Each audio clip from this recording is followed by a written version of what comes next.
Hey, we've got the rock hopper in the stand. We're gonna cut to the chase because I'm really excited to start throwing some parts on this thing.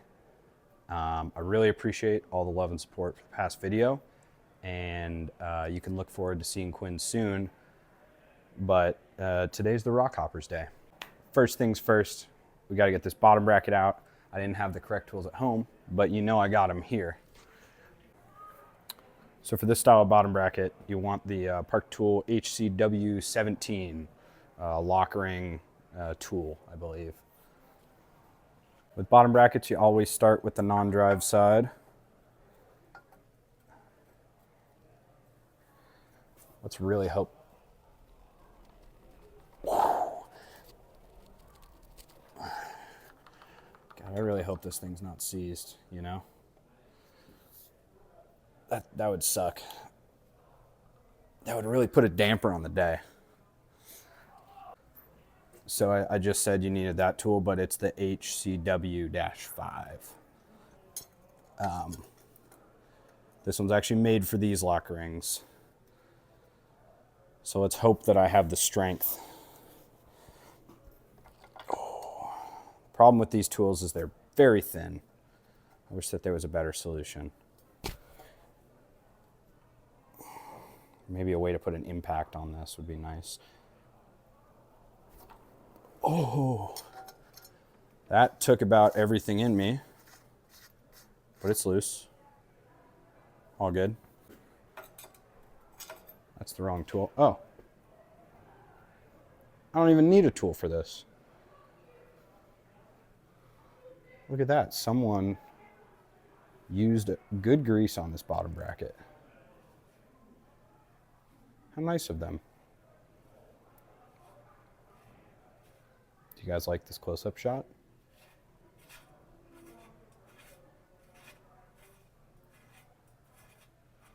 Because if you do, you should let me know.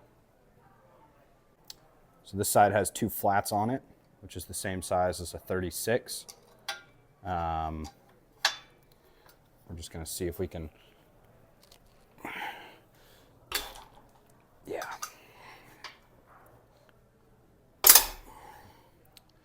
This one's pretty eaten up. Let's see if I have another 36. This one might be even more eaten up.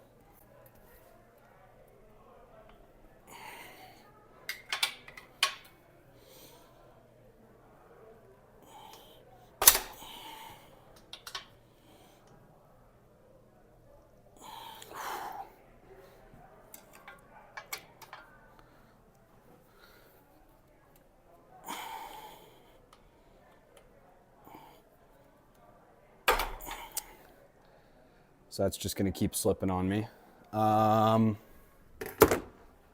me think for a minute. There are other options, including this one.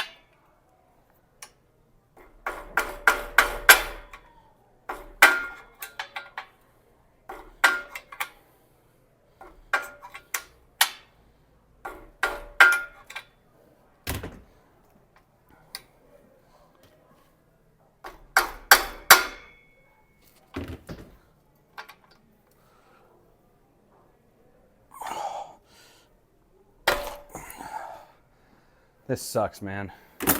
Okay, so new plan. Let's check this out. I mean, it's a little rusty in there.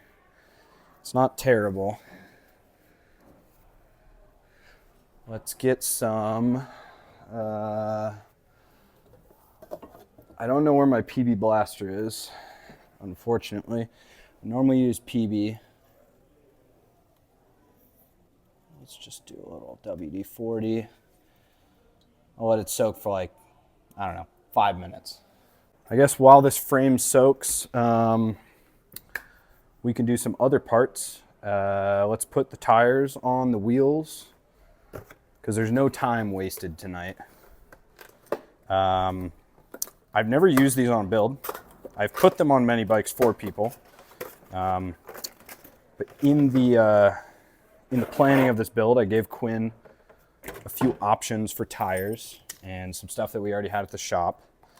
And she chose these Billy Bonkers, which I'm actually pretty excited for because they are tubeless ready and very lightweight. This isn't a weight weenie build at all, but I will say that rolling weight really affects how fast a bike rolls. And you can see that these things have some thin casing. And as far as commuter tires go, I think that these Billy Bonkers are a pretty good option. I do really, really like the Ultra Dynamico tires that I have on my Schwinn, but it just kind of wasn't in the budget this time to grab another pair of those. These are a little bit more budget friendly, and yeah, they look pretty good. I like the tread pattern. They should be pretty fast rolling and all that fun stuff. And I'm gonna do this for all the people that watched the last video. The last video with Quinn was putting some tires on. So let's, I'll just do it my way. See if anybody got lost during that video, that's okay. Everybody's learning together. So I line up that tire logo the best that I can with the valve. I get my wheel, put the valve in the wheel. I put the back of the bead in the wheel, and then I normally, depending on how tight the tires are, should be able to seat the first bead by hand. Just like that. And then you flip it around and you just walk the edges. Oh. You just walk the edges down. And then when you get to the end, I do a little flip. You find that tube getting pinched in there. Kind of push it back a little bit as you bead the tire up. And then these tires are pretty tight, so I'm going to do a little bit of this action at the end there.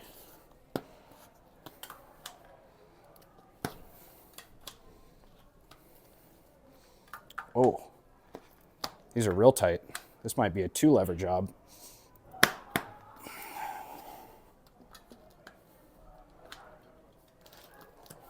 Oh yeah. So much for an easy tutorial.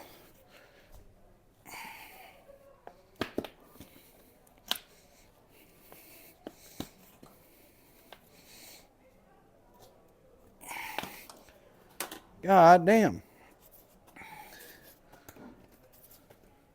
Tire's tight. Push the bead in. Probably should have done that a couple minutes ago. Oh, yeah, that was my problem. I could bead this by hand. Don't make more work for yourself like I just did. You're supposed to lead by example, but you should probably do what I say and not do as I do. Do as I say and not as I do. What's that saying? So I'll do it again a little more close up this time. If you guys want more quote unquote how-to stylage of videos, drop some comments down below. Let me know what you want to learn how to do. I know how to do most of it. All the things. And if I don't know, I'll learn just so I can teach you. So I line that tire logo up. I get my wheel. I determine which way is front on the wheel. You want your logo inside the rim to be facing forward, so you read it from your seating position. You find that. I like to put it up on the bench. You drop your valve in the hole along with, oh, I moved the little inner thing. Try again. Drop your valve in the hole, and then you start putting the rear bead on, or the bead that's further away from you, right on. And the second bead you just roll on, And you see this motion of the two thumb. And then when you get to the end, you tip and roll with a full hand. Now your tire's on. If it gets really tight, you can use a tire bead or a tire lever. But that's how you seat them. And now that we've got the tires seated, oh, that's all tangled. Now this part's really nice at the shop because we have an air compressor. It's pretty sweet. I'm gonna go to 40 for now just to beat it up. Real nice. That's a good tread profile. Should be rolling real fast. But at this stage, if the tire makes an explosion noise, you've done something wrong. And you probably need a new tube. But I did it right. Yeah, we chose the Billy Bonkers. They're a little bit of a smaller tread. They only come in the 2.1, I believe. I don't think they come in the 2.3. And that's just because I'm kind of thinking that this will be a fender bike at some point. So I wanted plenty of clearance for a solid fender on there. I'm hoping maybe a Velo Orange fender, something like that. I really like the look of their fenders. The all metal action's pretty nice. Oh. Oh. Oh yeah, no problem at all there. That was super easy to get out. Didn't take much effort. Cool. The first thing I like to do when cleaning a bottom bracket is if there's a bolt and a guide that comes up through the bottom of the bottom bracket, I like to pop that out so your rag doesn't get all stuck in there. Now I'm gonna hit it with the Simple Green bike degreaser. It's the foaming stuff. You can hit it with whatever you've got. I also really love speed when it's a really tough job. And then you give it, I don't know, a minute to do its magic. I don't know if it's been a minute, but long enough for me. Now you just get in there. You start cleaning. You get in both sides. You rub your hand around. You get those threads. Now this is the most important part. Get that rag in there. Floss it. Like between your butt cheeks in the shower. You're gonna get all of that out. But we can still see we're left with a little bit of rust. I'll show you this side. So you can see that this little ring of rust in here. What I'm gonna do is take a little bit of WD-40, put it on that rust, and you can use steel wool or one of these like wire brushes and just go after it.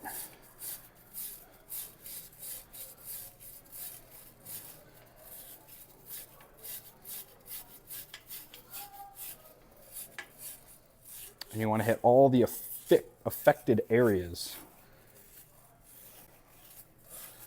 And you just keep doing that.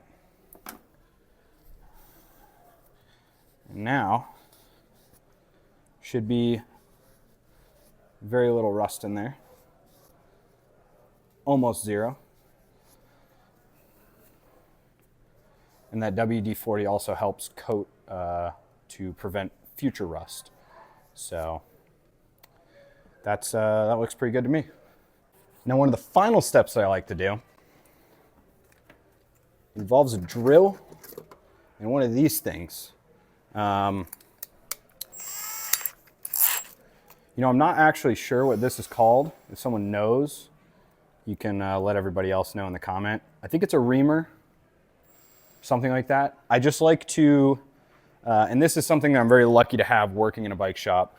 These don't look too bad, but sometimes you'll get ones with a lot of rust in the head tube and it kind of sucks to scrub in there. So I'll just hit it.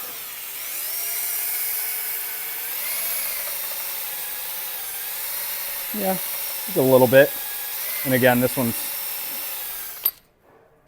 oh, probably should be wearing safety glasses, but I'll show you in there afterwards. It's nice and clean now. And I do the same thing to the seat tube. Same thing, you just cleaning it up, you know? And you're good. And there's probably gonna be some grease left. And so generally, new bottle of speed. It's the best thing in the world. Shout out Finish Line for creating this stuff. So this part's pretty simple. I cover this with my, so it doesn't get everywhere. And I just hit the inside of the steer tube with some of this speed. And that takes the rest of like the surface grime off. And the amount of grease on there could be determined by like how much I use that little reaming tool, like over time. No idea if that correlates or not. It probably does. But now you could probably eat off of that if I were to guess. And then it's the same process for the seat tube. Oh, wow, I knocked out some rust. Check this out. That was pretty impressive. Same process with the seat tube, but you take your rag and you pop it up in there. And now I'm gonna just spray it in the seat tube. Same thing, it's pretty simple.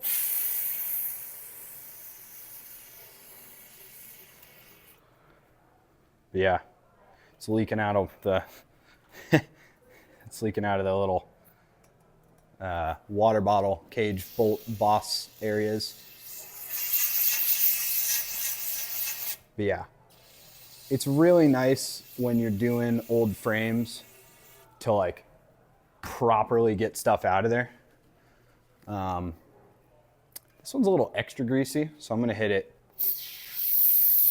some of that and then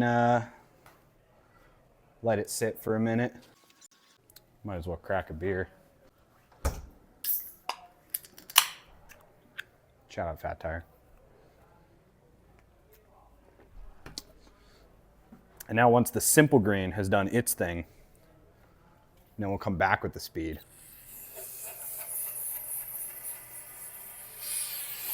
And that's probably like napalm or Agent Orange or something that I just created in there. But it does absolute wonders for your bicycle. Let me tell you what. It is the best cleaning agents around, these two combined. Cool.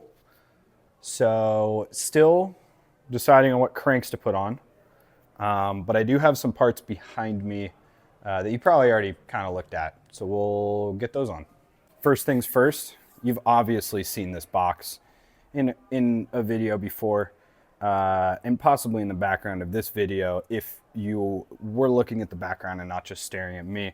I know I'm beautiful, but this is way more beautiful. These parts are like creme de la creme. This is the shit, you know what I mean? Thompson Elite seat post. And Thompson Elite X4 stem.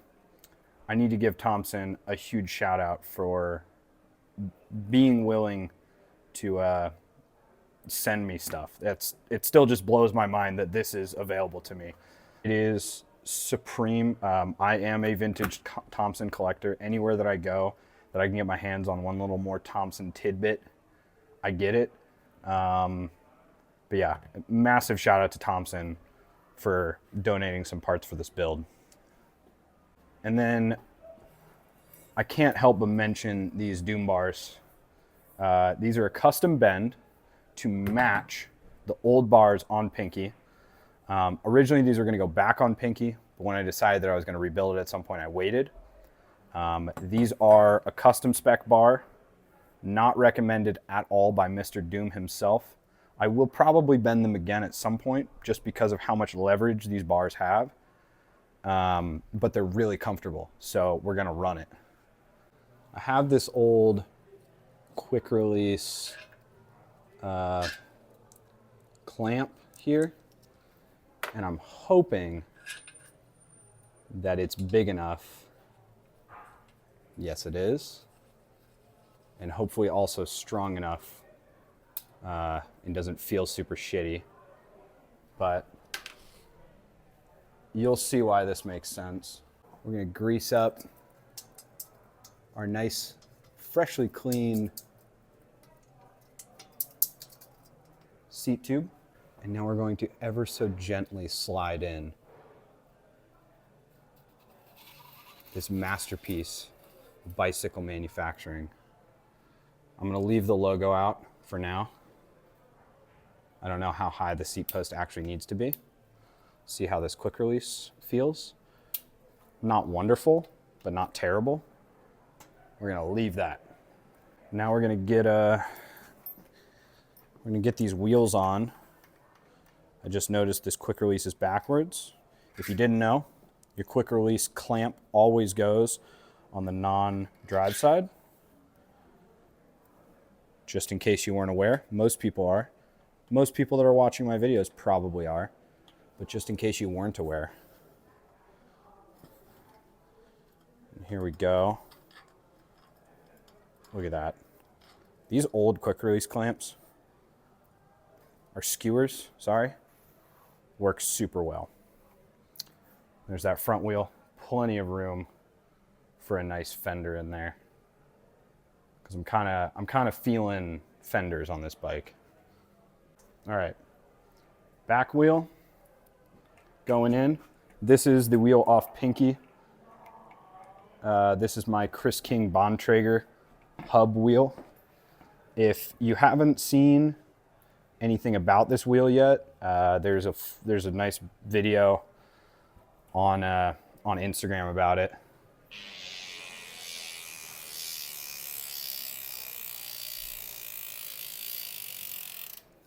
That's why I run it. Sounds really nice. And now we get to the bar stem combo. Originally, I was gonna run another Thompson BMX stem, but I felt that this bike maybe with these bars could use some reach, like a further reach on the stem. So naturally, that's what I did. You want to make sure to just put a little bit of grease in there. You don't want a stuck stem adapter. You don't want a stuck quill stem. You just got to put a little bit of grease in there.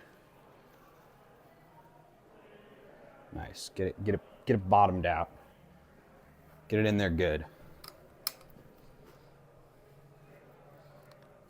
We're going to tighten the stem adapter down at its bottomed out position.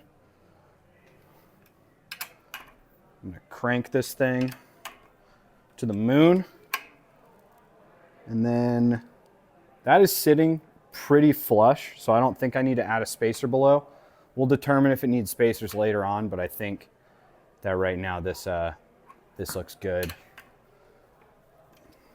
And now Thompson stem can be tightened ever so smoothly because that precision machining is just the tits. Wow, that's already tight. I barely got it finger tight and I can't even move the stem. I'm just impressed with how much clamping force nice components have over cheap ones. My old stem used to slip on the bars all the time. And I have a feeling that this stem is going to be just mint.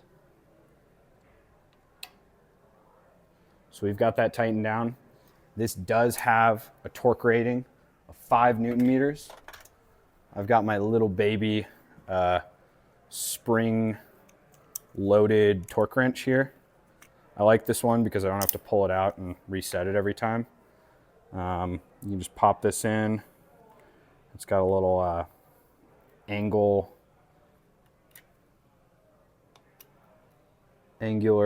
guide on the back, and those are both at 5. So that stem is on there. And now this stem, you may have noticed, is a 31/8, and that is because I have an adapter. The Doom bars come in 22/2, but he's nice enough to make his own adapters, so you can get the adapters sent with your bars. You don't got to go hunting for extra parts, and they match, which is pretty sweet in my opinion. It's pretty simple, really. This part can be a little fiddly, but I'll try to show you how I do it to make it not so bad. Don't forget to send it safely. You know, the lighting feels weird today. I don't know what it is. The Thompson stems are not a top lock, anything like that. They are an equal gap stem. So as you tighten up your bolts, you want to watch your upper and lower gaps to make sure they're even. So as of right now, everything's crooked. I feel like I'm probably going to need to do this about 5 times. So let's just pretend I installed it right the first time, and I'll skip to when it's done properly, because I couldn't be bothered to film the whole thing and let you guys watch me struggle with this. Okay, bars are on well. I always do this because I'm a little OCD about it. Edge to bend, let's call it 90. Edge to bend, edge to bend, edge to bend. I feel like that's 80. I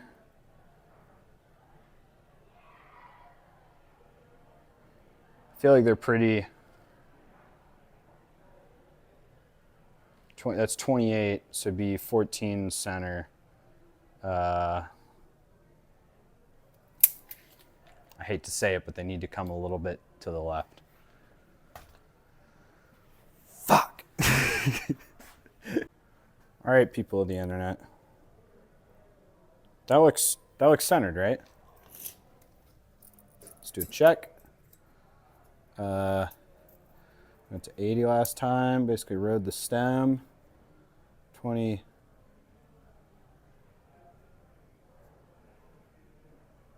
20. Am I off again? If this is 80, that's 13. What does this side measure? God, did I do it wrong again?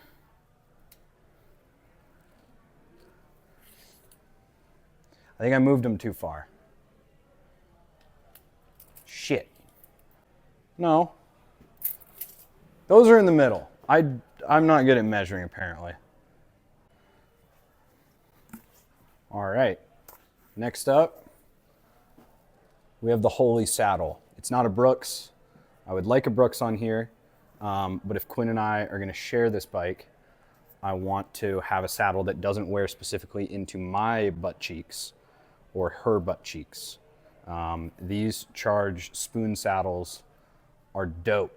I don't know why Charge only makes these saddles and then some dumbass e-bikes, but whatever.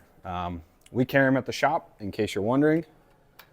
They are good saddles. I like them very much. I ride them on many bikes. Currently, my Omnium has one. And if it's gonna be not a Brooks or a new used vintage, a new used vintage bike saddle local here to town, I like the Charge ones. Basically, if I'm gonna have a non-leather saddle, I'm gonna run this. And we just gotta, it goes in like this, and then you just kind of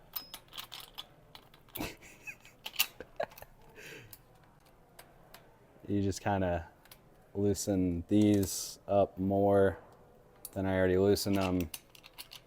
And it should just slide right.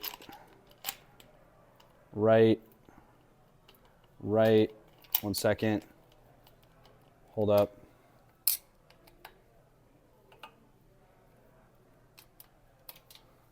Pause.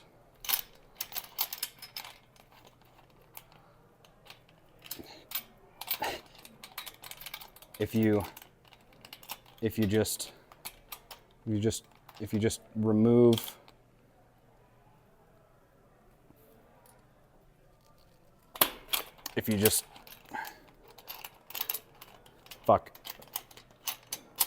okay, so you just pop it into place. It's really, they're very simple.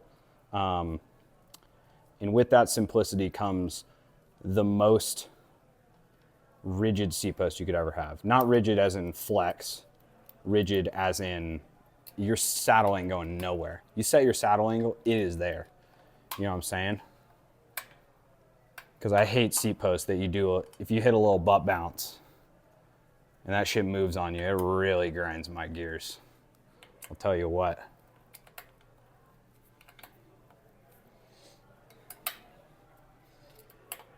And we're on there. All right, it's both dark and snowy outside. So we're gonna pop this off the stand. And listen, it is not a weighty bike. This thing is gonna be an absolute piss missile. Nice, big, comfortable bar. Oh yeah, tell me about it. Look at this unit. This thing's gonna be so fast. I'll tell you what. So currently looking at the bike, the lines, beautiful. The bar angle, how these look, I think is just wonderful. Thompson, are you kidding me? Who can turn this down? You're joking. This is the best shit. We've even got a Chris King hub. You want to hear it again? Yes, you do. So far, this bike is the tits. I don't know about you, but I'd ride this bike pretty heavy. I think that there's a possibility that I throw a spacer or two under the stem to raise the bar height up even a little bit more. And then, how are we feeling about the Billy Bonkers? How are we feeling about the width here? I think we definitely have room to go bigger, like a 2.3 or something of the sort. They just feel a little, maybe anorexic. I don't know. They just feel a little small. A little small. I think that even considering I would like to put fenders on this bike, I think that the size-wise, maybe we could go up a size or two. Tell me what you think. For now, we're going to leave it like this. I'm stoked on this bike. You should be too. I know Quinn is. This whole thing would not be possible without the support of Thompson, without Quinn, without any of you watching. I would not be building as many bikes as I am. It's fun. It's really, really fun. And then I don't think that's going to be the permanent front wheel, but we're going to leave it for a little bit. I have something in the background that someone knows about. And then we're gonna have more of this pink anno, I think, coming. I still want to have the heart and soul of Pinky in this bike, so I think it deserves a little pink. But either way, let me know how you thought this episode went. If you enjoyed it, give me a like, a comment, and subscribe to the channel, because I'm posting Monday and Friday. I knocked over the bike almost. I'm posting Mondays and Fridays, and I am set on that schedule. If you don't already follow me on Instagram, I try to post some sneak behind the scenes stuff and some other shorter form videos if you like that as well. I think we're done here. I think we're done. I think that's it. I think this is a sick build. And I think I'm gonna go home.